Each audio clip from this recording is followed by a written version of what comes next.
Well, in a cardiac arrest, a person collapses suddenly, and they are not breathing and they are not moving.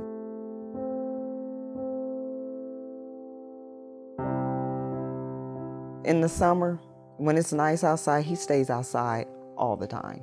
I like to play basketball, football, go running around. And across the street, like, all of our kids are the ones that are playing, so we were all out pretty much there together, and then me and the next door neighbor, we were right there, you know, when the whole thing happened. This is our normal routine. In the summer, my father-in-law keeps Mike, because my father-in-law just lived like maybe 2 blocks over. I was playing tag, then I told everybody I was on timeout, then I like collapsed.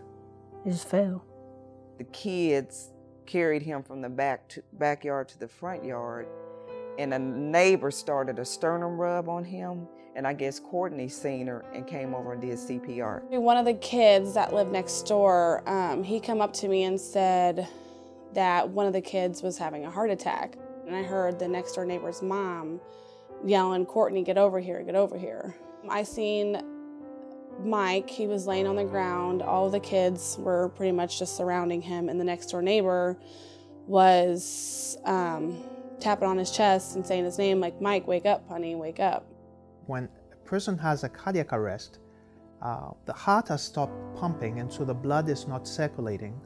The body, including the brain, needs the oxygen from the blood to work. I was just so scared, and so I just, you know, did the chest compressions hard and fast, and then his 2 breaths, and then I went back to his chest compressions. I knew that if anything, I need to do the chest compressions. The whole time I was just thinking, like, the ambulance or somebody please get here, because I don't know if I'm doing this right, but I'm just going to continue to do it. So I get home, I'm in the house maybe 10 minutes, and the phone rings. It's my father-in-law, and he telling me I need to get around the corner because Mike is not breathing. So that's when I just grab my keys and I leave. When I get around the corner, all you can see is fire trucks, the police, the paramedics, and then when I get closer, I just see Mike laying in the yard. The paramedics is over him, pushing on his chest, and I was walking up. I was hysterical too. Yeah, it was hysterical. And I heard him say, "He's not breathing." I was like, oh my God. I couldn't even, it was indescribable. I mean, I'm sure it was just the most horrifying scene ever, seeing your kid laying on the ground, and there's nothing you can do about it.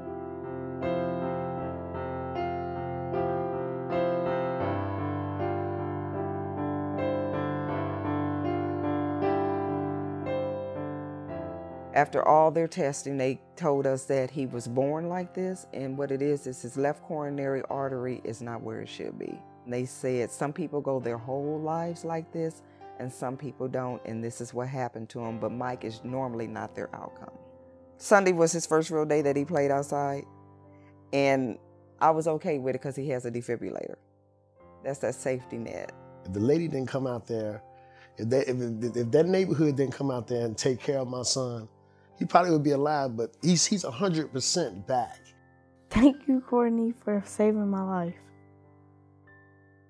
I'm Prescott Paulin. I suffered cardiac arrest on August 17th, 2014 at the Abe Zamble race in Springfield, Illinois.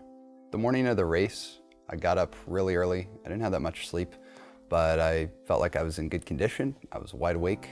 I was really just excited to see my friend who'd invited me over to the race. My husband was running the race, had finished, and I was watching him and some other friends finish the race, and my husband noticed Prescott stumble and grabbed him, was going to help him finish the race. At that point he realized that he was having a medical condition, so he yelled for me.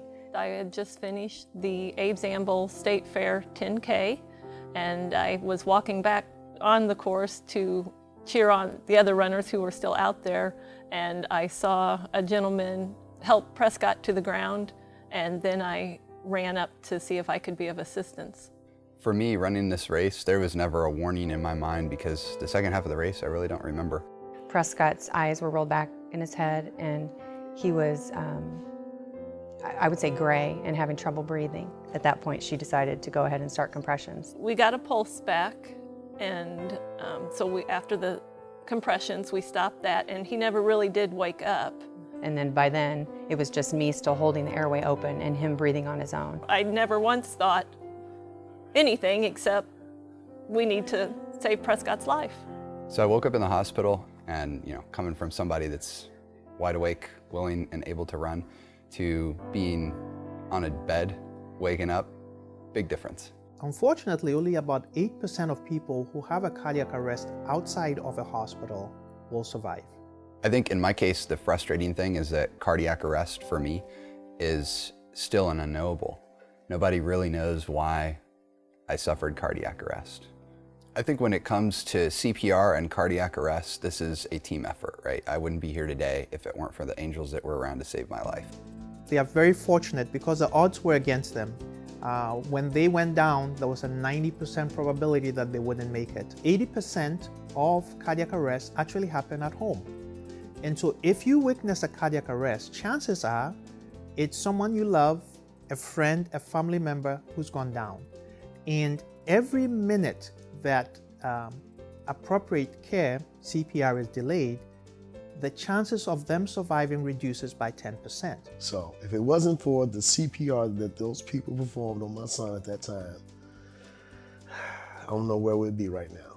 If you are not CPR trained, you will feel ineffective in a situation like we were in.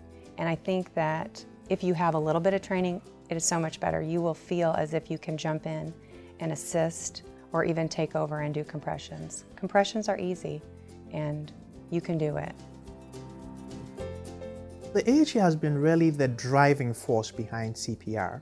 So all the great research, the intense research that's helped us to do CPR better is because of research that's been sponsored by the AHA. I think when you look at what we're doing in Illinois today and the laws that we're passing so that we're teaching kids from a young age to learn CPR in the schools, what a great step. It's like handwriting. Everybody should be trained in CPR. Every year, 12 million people are trained in CPR by the AHA, and that's been very good for us.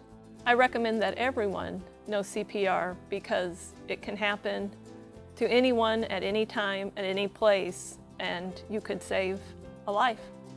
My kids are why. Love is why. My wife and my son and my family. That's why I wake up. Family and friends is why. My patients are why.